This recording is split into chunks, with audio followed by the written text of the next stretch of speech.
Yeah, in regards, for this, Monarch Glen, Milton, right? Milton address. Correct. But so this is so funny, and I did a video for a different builder. They had one community in Lewis and one community in Milton, and everyone was saying, "Oh, it's in Milton. It must be like so far away." And it's like such a far. So I literally went to Beaver Dam Road at like the intersection of Beaver Dam and Fisher, and I did a stopwatch, and I was like, "This is how far it is to get to this community in Lewis. This is how far to get to this community in Milton that's so far away." And it was like a 45 or 50-second drive. So it's like there are parts of Milton that are really far out, but you guys are on like kind of like that Lewis border. Yeah, I thought that was Harbison, honestly. Yeah. It's very close to Harbison. Yeah, and it's like you're right on Route 9. So Yeah. quick, easy access, to getting to downtown Lewis or to shopping, dining, whatever. But K. Hovnanian's a builder there. Floor plans size-wise are going to range, like square footage is going to range like roughly... We're 1,700 up to 2,800. Okay. Yeah, so it's a nice little range there. Yeah, all one story or 1 and 2 story or ones with lofts, or how does that kind of work on floor plans? So we've got one floor plan that has the a 2-story. It's at the Kerr. Okay. So that's a floor plan that you also see over at Scenic Harbor, which is in Lewis. And that's around 2,600 square feet. Well, actually, no, 28. Yeah. Okay. And so that's a standard 2-story home. Yes. Now, I know that in some other, and I'm kind of showing my age on maybe some of the K. Hovnanian floor plans, there was a Rockford and then like a Rockford loft, or the Killarney and the Killarney loft or whatever. Do you guys have those floor plans, or is it just 1 story and then 1 2-story floor plan that's offered there? We don't have those floor plans. Those are over at Tower Hill, I think, right? Yeah. But do you have like a loft version of any of your 1-story floor plans? No loft So mainly all 1-story, 1-story living. 8 floor plans total. 1 2-story out of the 8 is one that's occur. Everything else is a ranch. And every home, though, has the primary on the first floor. Yeah. And if you were to go through and drive, probably what's the most neighboring community is probably going to be Red Mill Pond. Yeah, which, by the way, elephant in the room here, new team member Josh Wilt, who just joined the team and is going to be meaning the Cory Mayo team with Compass, our kind of point person on K-Hub, because he has worked for K-Hub for 11 years, so he knows all these floor plans and stuff better than I do. So he's going to be our kind of go-to guy, and he worked out of Red Mill Pond. When you look at, and Red Mill Pond is broken up north and south, and if you look at south, I mean, probably the vast majority are 1-stories. Yeah, it was all 1-stories. Yeah. Yeah. So it makes sense why you'd be offering, with that being a similar neighboring community, a new version of why most of the floor plans would be 1-story. So that's good. And I found, just with my experience, most folks that are moving down here, they want one-story living. Yeah. Ultimately. Yeah. Especially in the Lewis area, usually it's more retirees. So. Oh, yeah, for sure. Yeah. Yeah, and Monarch was always, the plan was Red Mill's replacement. Once makes we sense. sold out of Red Mill, that was, because it's right off the bike trail, and that was the selling features of Red Mill, of course, is the bike trail and access to Red Mill Pond, but that was kind of like the replacement. So yeah, and to speak to that, so if we're looking here at the map, and I just got myself spun. Oh, there we go. Oh, look at that big thing. So here's Route 9, and if we were to zoom out and look, we have 5 points, which is kind of the what everyone knows. This is the intersection to where like you've reached the beach. You come over the bridge, Nassau Bridge here, and you hit the intersection of 5 points. If you make a left, you come onto Savannah Road, come in straight to our office, hopefully, and then we cross back over and go on Route 9 to see you guys. And then you come up Route 9 here, and then that would bring you up to where you guys are located. I'm going to probably skim right over it. So here we go. So this is right on the intersection of 9 and Fisher. Yeah, Fisher Road. So nice, water features, throughout the community. Tons of trees. So that the whole community is tree lined? Yeah. Like? Yep. Surrounded by trees all the way around. Yeah. Do we know what the final number build out on the community is going to be, like number of units? Yeah, so we're looking at 247. Okay. Yeah. that's a good size. Yeah. That's, and especially for this like kind of northern part, I call it northern. From the inlet up, I call the north, and I go, we go down south is below the inlet. Yeah, it's relative. Even though it's 20 minutes away.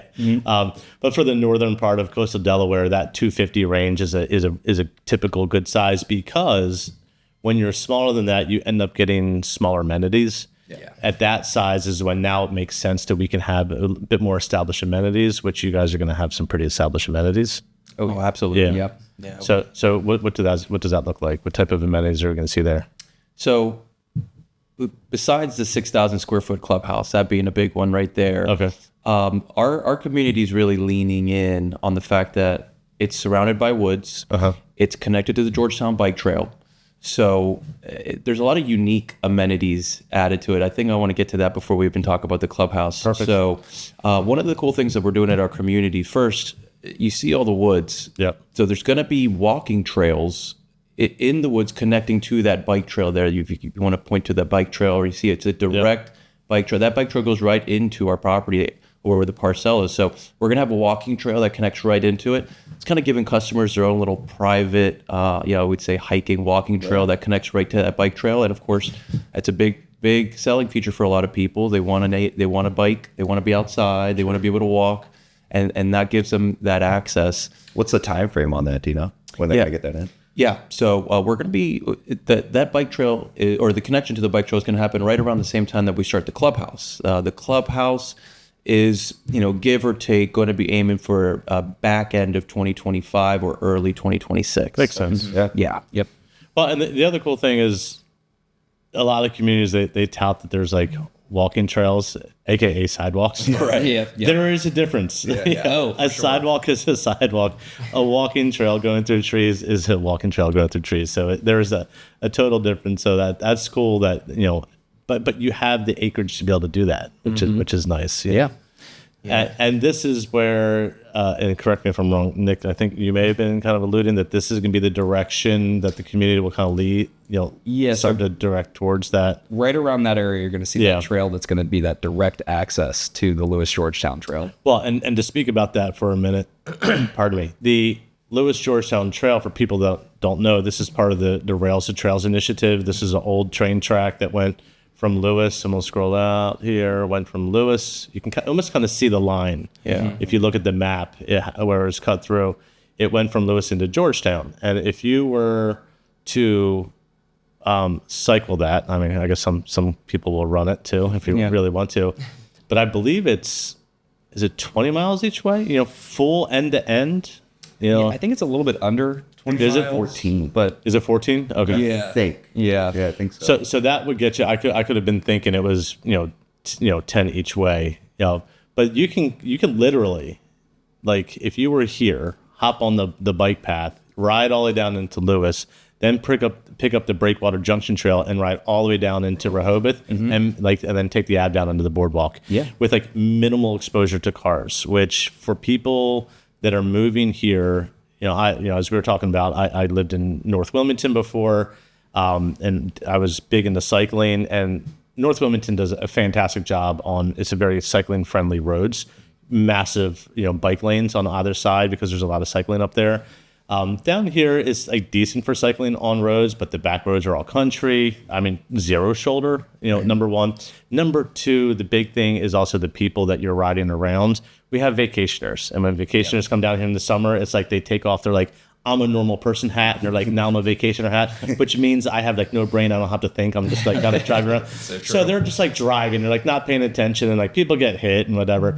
So it's so cool that you can do that many miles with like minimal interaction with cars. Yeah. Like oh yeah, truly safe and sound. Or if you have a house there and you have friends and you're like, let's go to downtown Lewis, and being a little bit ambitious, you can take your kids on also, and they can be safe also, which is super cool. And there's a couple like stops along the way, right, that you can hit down to Lewis. You have the bakery there. I think there's a bakery right off the trail. Stations. Yeah. Yep. And then they have the new brewery, the Lewis Brewery.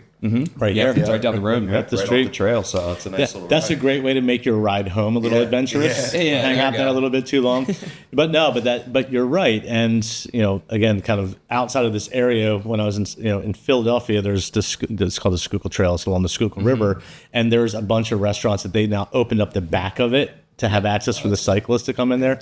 And it's fun when you're going out for like an adventurous ride, not just that I'm going to ride my bike around the community. That you can, kind of pit stop and make like a day of fun if you're riding with your buddies or whatever. Carbs, some beer carbs. Exactly. It makes it free. Free beers For sure. But yeah, I mean, but And that was a big feature at Red Mill Pond that people were always asking about because it had access to the trail. So it's nice that now once again we have another community with, I mean, direct access, to the trail. You don't even have to go out onto the road, even onto Fisher, even just across it. Yeah. And if we're talking about the exact distance down to Lewis, it's, I mean, probably about like 7.5 miles or so. 0.4. Yeah. A little bit under 7.5. Yeah. And that was the thing with Red Mill North. They didn't have, that side of the community didn't have their own direct access. So they had to come out onto Sweetbriar Yeah. and connect to the trail there. So with Red Mill South, right next to the clubhouse, it was boom, you're right on the trail. So that, I mean, that's great for you guys, so you're going to have your own private access. Yeah, and that was a little bit of a funky intersection too, and having to ride on that and everything. That's I always when I'm riding and I'm on the trail and I cross over Sweetbriar, and that's why I said limited access to cars because there are times you have to cross. Make sure you're stopping and make sure you look. But the good thing is those are the only times you really have to. Then you're back on the trail and you don't have to think about it. But no, I mean the community. I mean the location is great. I mean you're on a main artery, so you have quick access of going either way. And for people like me that are prone to cutting, tripping, falling, breaking, whatever, right across the street you got urgent care. Yeah, no, exactly. No, absolutely. And this is part of Bay Health, right? Correct. Yep. So it is. Down here, I mean, we have emergency rooms like any place, but we do have a lot of urgent care, which kind of helps shortcut some of that. Oh, yeah. Like for me, like I drop like pruning shears on my foot. And I'm like, I tell my wife, I'm like, I'll be back. I gotta get some stitches. So, but I could just walk across the street. That would be, make life even better. But no, it's great. And then if you make a left, you head, inland, going down to 113. And for people that don't know, 113 has, I call it like a traditional locals highway to where there's like standard like business. I don't know why I say standard. Route 1's like touristy, beachy. So you've got the outlets and then you have like all local cuisine. Over there you have like Texas Roadhouse, like that style, like restaurants and dining. BJ's, Super Walmart. I think that's great for people that are coming down from like New Jersey or Pennsylvania that are used to that. Used to that Costco, those now you got BJ's. Yeah, true. Yeah, well, and the funny thing is, I remember when I first moved here, and it was like, do I, and I'm not too far from the Walmart in Rehoboth, and I'm like, sometimes, depending on if it's like 4th of July weekend, I'll go into the Walmart, the Super Walmart in Georgetown or Millsboro because it's faster. Because it's all back roads. You just kind of navigate. Less crowded too, I'm sure. Yeah, definitely. In and around. But no, really good location, and you have the ability too that if you want to, you can utilize back roads to get in and around if it's rush hour, because Route 9 is a main artery. And just like any place in the country, rush hour traffic, people are like, oh, you guys have traffic at rush hour. I'm like, yes, don't you? And we're like, well, yeah, we do. People leave and go to work. Yeah. So you come in, you can utilize back roads to kind of, everyone kind of knows, Coastal Club as like, a monument, area or thing to think of. So you just come right down Fisher, hop on Beaver Dam, and then you can work your way around. So you have back road access to kind of navigate around. Also, you're not forced to use Route 9 if you want to. But for people like me who are, I don't know if my daughter's crazy Irish dancing, and her school's up in Westchester, PA. So my wife is constantly having to go up Route 1. Yep. You can cross over and get quick access to Route 1. Yeah. Also a little bit farther up without, you don't have to go down the 5 points to head back up. You can, kind of do that. Bypass all that traffic. Yep. So it really is, great location, and, again, and you guys are doing things probably a little bit unique compared to, other builders in the area, which I think is good, having the amenities kind of to what, you were talking about, but you were also talking about amenities outside of the community, or I guess more than just a clubhouse. Yeah. What else was there other than just? Sorry, I kind of like went on a rant there about location. No, that was great actually. And one of the most unique things about this neighborhood, which ties into the whole bike trail, a lot of the people who want to go on these trails, want to ride on bikes, they want to be out in nature. Yeah. And they're at that point in their lives where they really want to take that time to get more in touch with their surroundings. And if there's a lot of wildlife, that's something that's also important to them too. I know a lot of people who are at that point in their lives where they're getting ready to retire or they're retiring, and now they're starting to really get into that bird enthusiast thing where the bird watching, or not just that, but whether it's butterflies. And so our community, again, if you can see it on a map, completely surrounded by nature, which means there is a ton of wildlife that is in and around our neighborhood at all times. So again, we're really leaning in on that.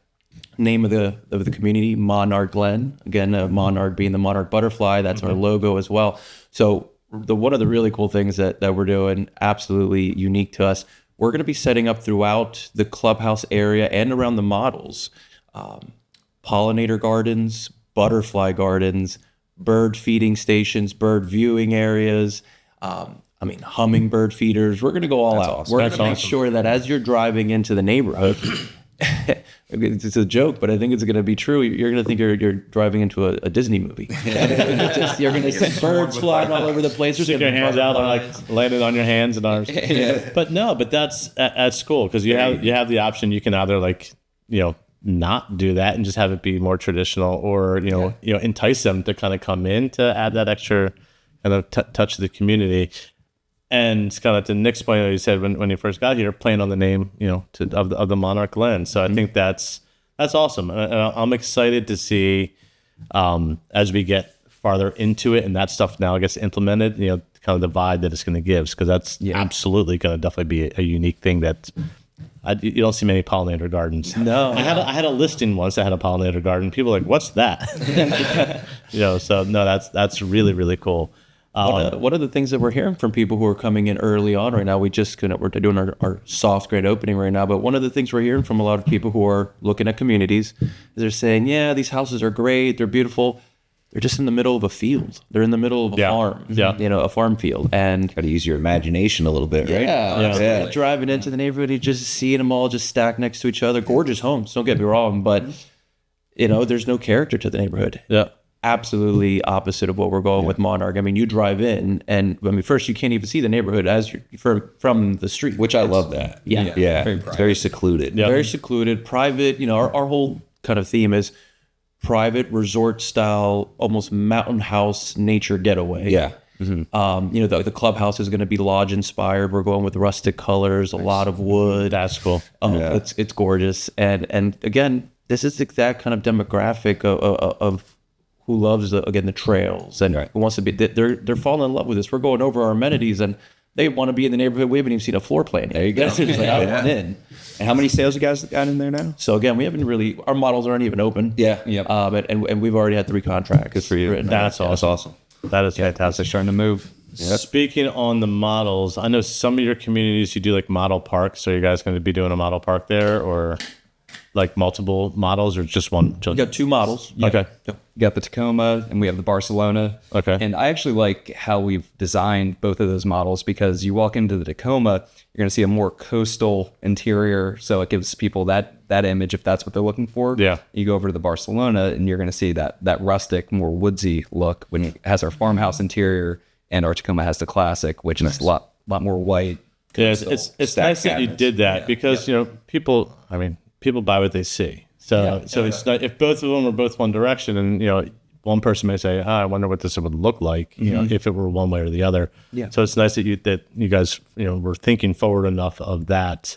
So hiking trails, pickleball, of course, because everything has pickleball. Oh yeah, huge now. So the Looks Interior. So I see fitness center. Is this an amenity? What is Looks Interior?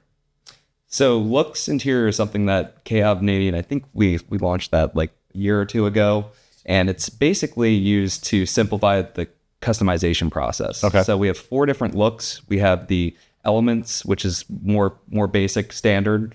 Then we have the Classic, the Loft, and then the Farmhouse look. Oh, cool. And within those looks, we have 6 different palettes that you can choose from. Oh, wow. And as you move up the palettes, you're going to see some upgrades as you bump up. So it's kind of like a classified interior design, like kind of like a category. So I'm this type of person. I'm a farmhouse person. Yep. And then in there, you're like, here are like some different options of ways that you guys can outfit colors and finishes, which is genius, because it takes out a lot of the analysis paralysis of, because I hear from a lot of people the fear from some of the when they build homes with some other builders of like, how do I do this? And some builders have like true interior designers that help through the process. Most don't.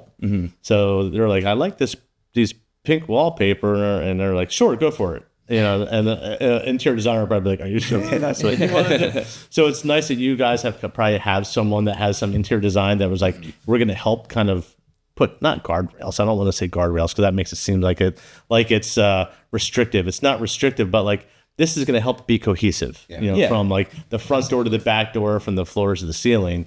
And it takes that analysis paralysis out. I like that one, hit it, boom, kind of everything is, ready to rock and roll with you. That's awesome. To touch on that, one thing that we've heard from when K-Hop did this previously, and from what a lot of our competitors are doing, is you get one day to design your home. It's the design center day, and it's a 8 to 12 hour process.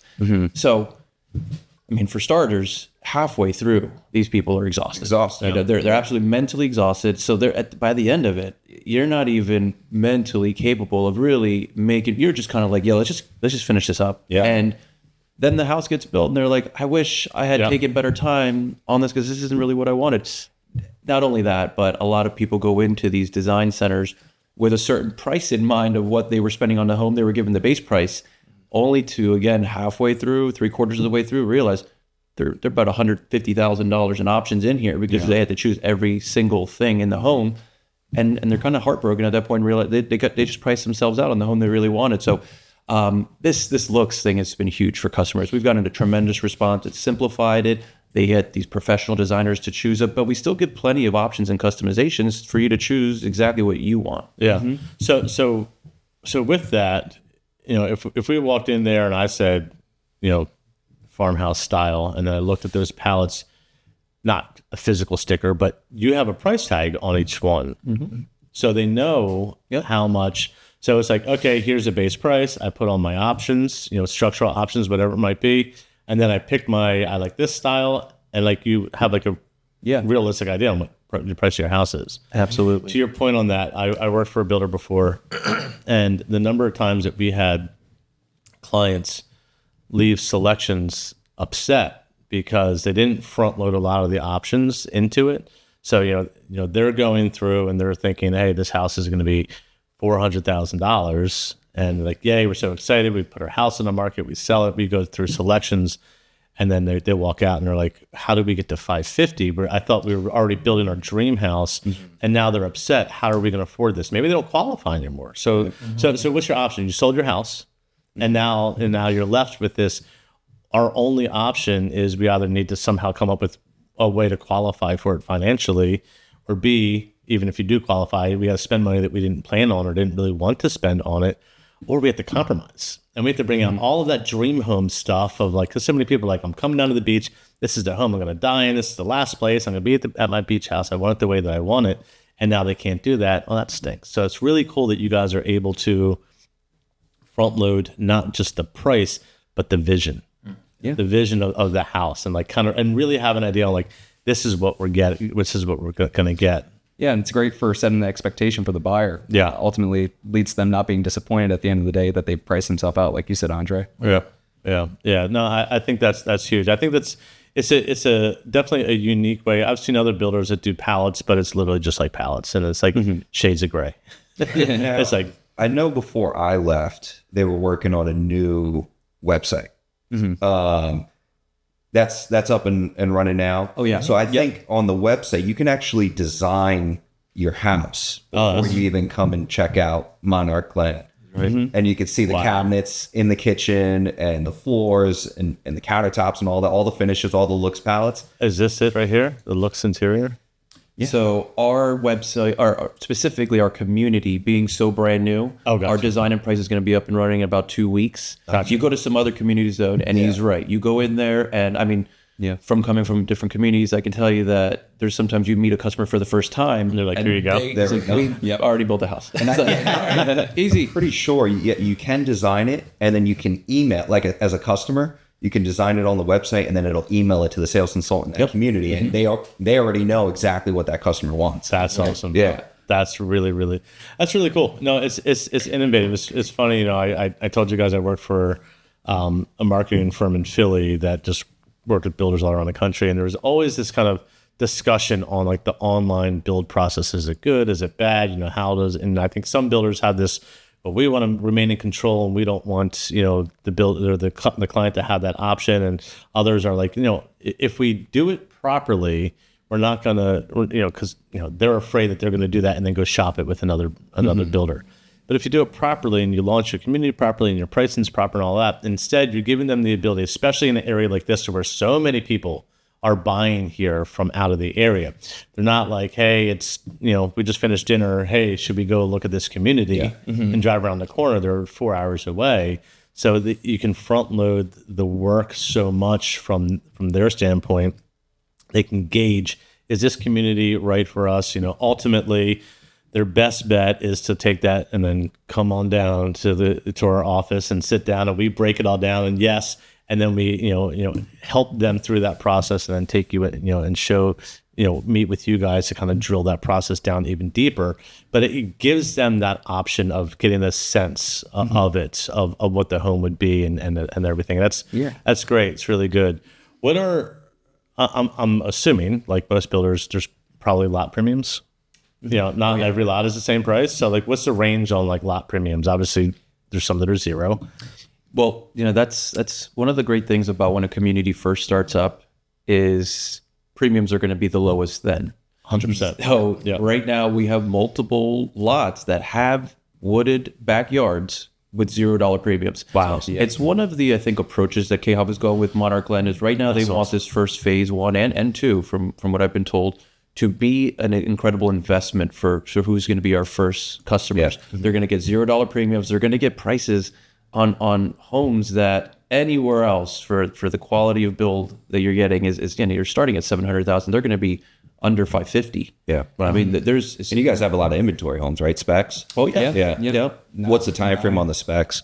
So we have 4 that are going to be ready by the end of January. Nice. And then we're going to have, I believe, another 3 that'll be ready by May or June. And by ready, you mean fill out your credit app and then get approved, and like 30 days you're living in it. Yep. Ready to move in. Absolutely. Well, and that's something to where it's something that I did, but I think Josh is really going to be hammering home is also keeping those specs in front of clients, from the YouTube perspective of like, hey, look, I'm at Monarch today, and there's 3 new specs. We're going to do a walkthrough tour and show you what the colors, fit, and finishes are on them. Boom, and if you have interest, give him a call, because again, he's the K-Hub guy, and then he kind of walks in like, here we go, we have someone who's ready to rock and roll on lot, whatever, 73 or, but that's great. The spec home option, it's hard for a lot of builders because it's a huge carrying cost, and not every builder has the funds, or they want to take on the financial responsibility by borrowing money to I mean, it's a whole house. Yeah. It's not like let's buy sneaker inventory and put it on the shelves. Yeah. You have houses on the shelf basically. So you have to, a couple of things. Number one, believe in your product so that it's going to sell. You're not going to be sitting on spec homes for the next 1.5 or 2 years. So you've got a great community, great floor plans, and know that obviously people are going to move on it. The cool thing kind of to go on, and I see this with a lot of builders, and it's something I try to instill with clients that are looking at launch community. They look at prices, and then there's price increases, and people go, oh, the prices are going up. And in my opinion, and this may not be the way that K-Hub does it, but most builders they're not going up. They started low. Yeah. Because it's a launch price. You're buying dirt. You're buying into a community, and you need, they understand that you need to have creative lens, and like, I believe in your product. I believe in what you're going to do. So let's just say if their vision is this is going to be a $5.99 community, we're going to start at $4.99. So it's not a price increase. They're just working their way up to what that standard base price would be. And that's a big difference. So like right now, and I don't know what the standard base price would be there, but if you're starting at $4.99, in theory, you're moving in with equity, because eventually that house is going to move up into what that standard base price is going to be, and you're way ahead of the game. Yep. Absolutely. Yep. But house number 1 compared to house number, you said 247, house number 247, house number 1 is going to deal with the most noise, construction dirt, dust, whatever. So that's also an understanding. In theory, if we built one home, all the same color, all the same base price, number one should be the cheapest, and 247 should be the most expensive. So as we go, it should increase because you're now dealing with one less noise, home versus noise. Absolutely. So that's the big advantage. But again, people always look at it as there's another price increase. And I'm like, yes, it's an increase, but it's not really an increase. We're just working up to where, and I don't know, every builder has an idea. Is that 15 homes that gets the base? Is it 100 homes? Is it halfway? I don't know where you guys are at, but you're working your way up to where that standard base price is. Then they would be, after that would be considered an actual increase. Yeah. This is all savings. You're just getting a little less savings. Home number one's going to have the most savings. So if people are looking at Monarch Glen, home sale number one is, huge savings. You're 3 into it. So let's go. Save some money. These first 2 customers that we've had to get into the neighborhood, I mean, that's pretty much their main thing they're saying is, we can't believe the deal we're getting right now. I mean, we were actually, we wanted to do a 6 to 8 months from now move. We can't say no to this right now. I mean, we're instant equities is something they were saying immediately, and that's the goal with the neighborhood entirely here. I mean, we're trying to give customers that resort style neighborhood with the big clubhouse, the amenities, the direct access, the pond views, the wooded backyards. 2,500, 2,800 square foot homes built by a national builder with top 10 list for everything. 15 minutes from the beach. I mean, already me saying all that, you're thinking this is an $800,000 home you're talking about here. Mm-hmm.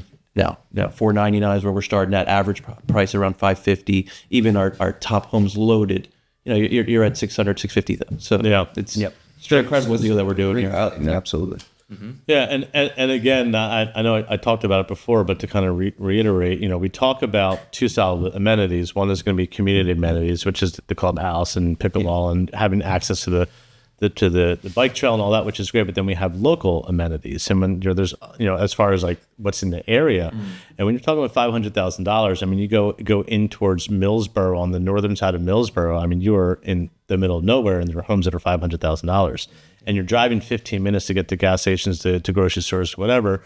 You come out of Fisher onto Route 9. Redner's is going to be 5-6 minutes down the road, which is an awesome grocery store. I absolutely love Redner's. My wife is like rotisserie chicken. Yeah, my wife is like all over Acme. I'm like, will you please shop at Redner's? It's such a better experience, in my opinion. But yeah, I mean, you got a grocery store right down the street. You've got, if you make a left and you go up, you've got a Royal Farms that's right up there for gas and for convenience store stuff. Yeah, and there's just, again, it is reserved enough that it's going to be nice and quiet back there. You're surrounded by trees. You have great options for home sites, which is awesome. And obviously, as we can see here, lots of man-made ponds that are going to be nice. So if you're looking for pond views or if you're looking for wooded sites, that's great. And then also and not everyone looks at this, but there's only a couple homes that truly back to each other. Sure, yes. Yeah. Even all of these have green space, common space in the middle. So we only have like this little bunch here and this little bunch here, a couple here. Now, those ponds, are they going to all have fountains? So you're looking at 3. Yeah, 3 are going to have fountains with lights in them. So, I mean, great views for the folks that are going to back up to those ponds. But yeah, as you see, as you move farther back into the community, those 2 right there aren't going to have fountain, and that one over on the right as well. But are they dry, or are they just fountains without, or ponds without fountains?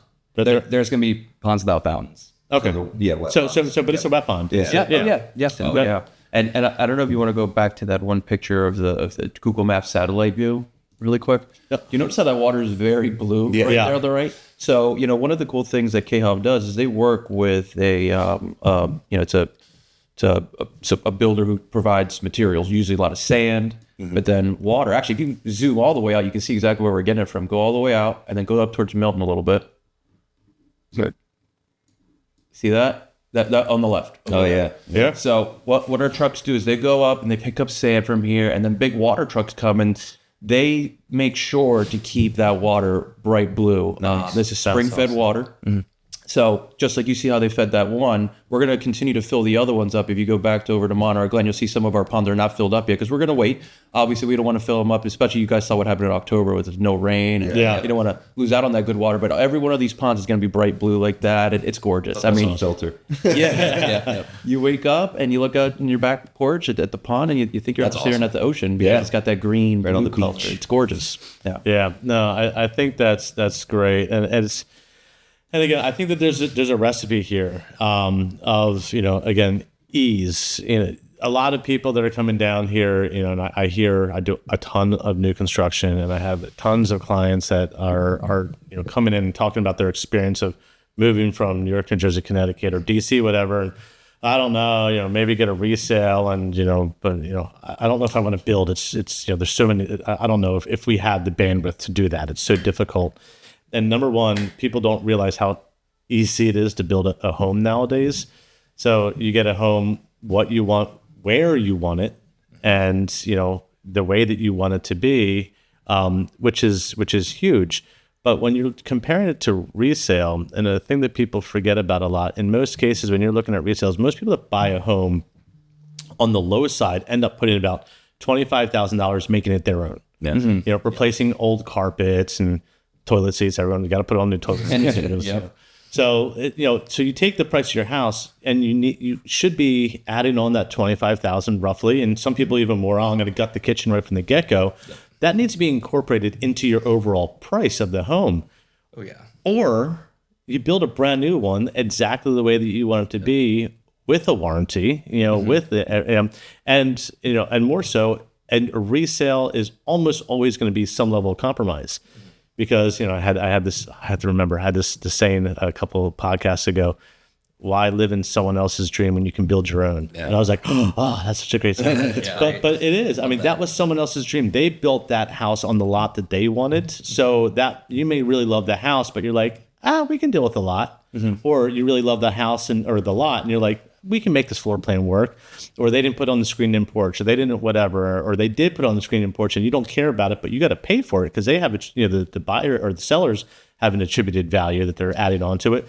So all of that has to get taken into consideration, or just do it and buy the things that matter to you. Mm-hmm. And now the price is so accurate for what your, not to sound corny, what your dream is, the way that you want it, where you want it, and how you want it. So I think that it's an awesome opportunity, and especially because you guys don't have the crazy level of options and selections to where, I mean, you can't spend $450,000 in options with you guys. So it really helps kind of guide the client down the path on like getting a home that they really want, and then really kind of pop it with their decor and your furniture and have that general feel that they want at a starting price point of $499. So I think that's awesome. What I really like about K Hovnanian and what they've been doing over the last couple of years is building a lot of spec homes, right? Yeah. And these new, especially new communities, right? And I think it's great for buyers because it gives them two different options, right? So it can kind of work for that one buyer who has a hard time envisioning what that new home would look like if they were to build and go through the whole process. And they can see a spec house and be like, this is perfect. This is exactly what I want. Yeah. So I think it's great. I mean, KO is doing that in all of their new communities. Mm-hmm. And they're building a lot of spec homes. Back when I worked with them, it was maybe one or two just to fill in certain lots on the street that they wanted to finish up. Now it's just like they're coming in building 5-10 spec homes, getting a great price point on them, tons of options and upgrades included, and you're good to go. You know exactly what it's going to look like, what the price point is, and then that's that. So I think it's a great kind of road that K-Hob's taken in new communities. Yeah. And I mean, it's also great for folks that have a very specific timeline as well. Yeah. So I mean, that kind of fills that space too. Yeah. And if you're like, I love this, but I wish I had a screen-in porch, you're like, oh, we have that down there. Yeah. Let's go look at that one. Be ready next month. Yeah, which is great. But to your timing point, I mean, we don't have as many people that are, I just got a new job and I'm moving down here. I mean, it does happen. But there are people that are like, I'm under contract on my house, and now I want to move down here. Maybe they got the path or the steps backwards, or maybe they talked to an agent where they live and listed it, or maybe their friends like, hey, we want to buy it. Now they're like, oh my gosh, we need to buy a house. What do we do? And we really want to build a house, but there's no way that we've got 8, 10, 12 months, of timing in it for us. You just go look and see which one you want. And the cool thing is you get to look, touch, and feel the house that you would actually buy. That's, again, brand new. Toilets have never been sat on. Sinks have never been used. Like, it's a brand new house that's yours. So, yes, for sure. Now, what are the average size lots at Monarch? Yeah, so we have 2 different size lots. We have what is called our 40-foot lots and our 50-foot lots. Nick and I came up with we want to describe these two because you can only put one home on one, or course. So we have our Monarch homes, and then we have our Glen homes. The Monarch homes are going to be the 40-foot homes. Okay. We have 5 floor plans. And then the Glen homes, we have 3 floor plans for the 50-foot. So you have to keep a Monarch home in the 40-foot, and you have to keep the Glen home in the 50-foot.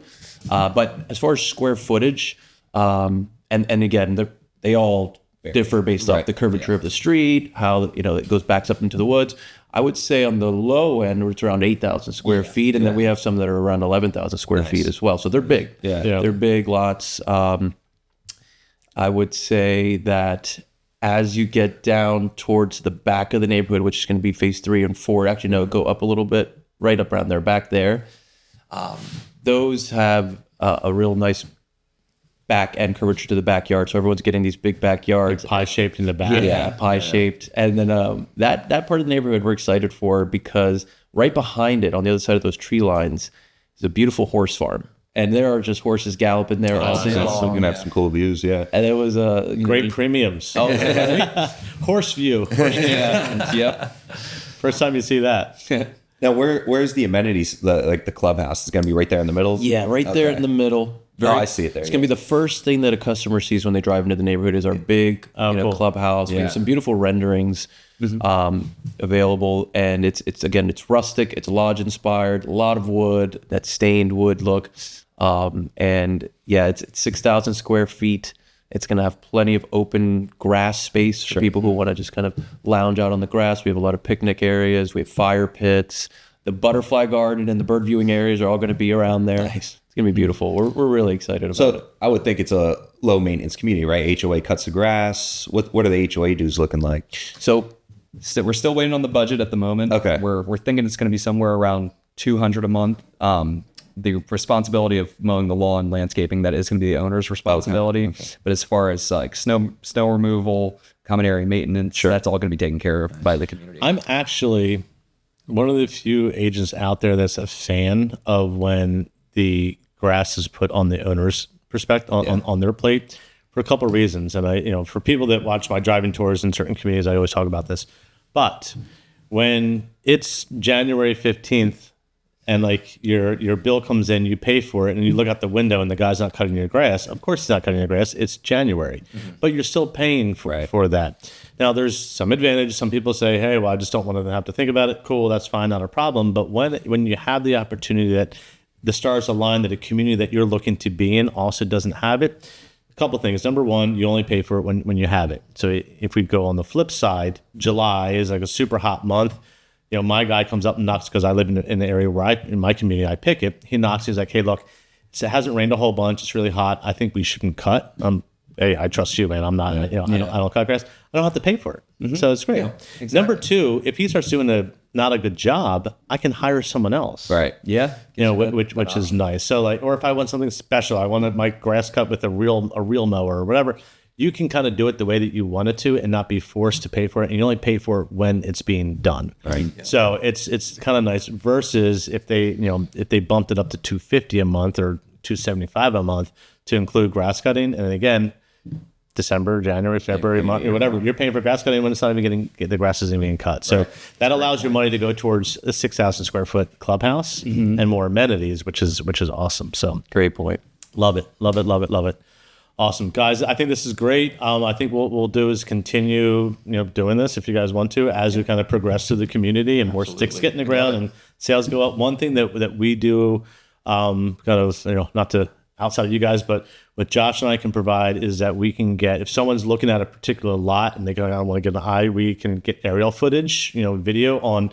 So like, what does this look like with the trees behind it, and what does that home site look like with the client being at home without even having to come down here. So again, when they get here, when we come into your model, like they're really educated. They know what they want. It makes the process simpler.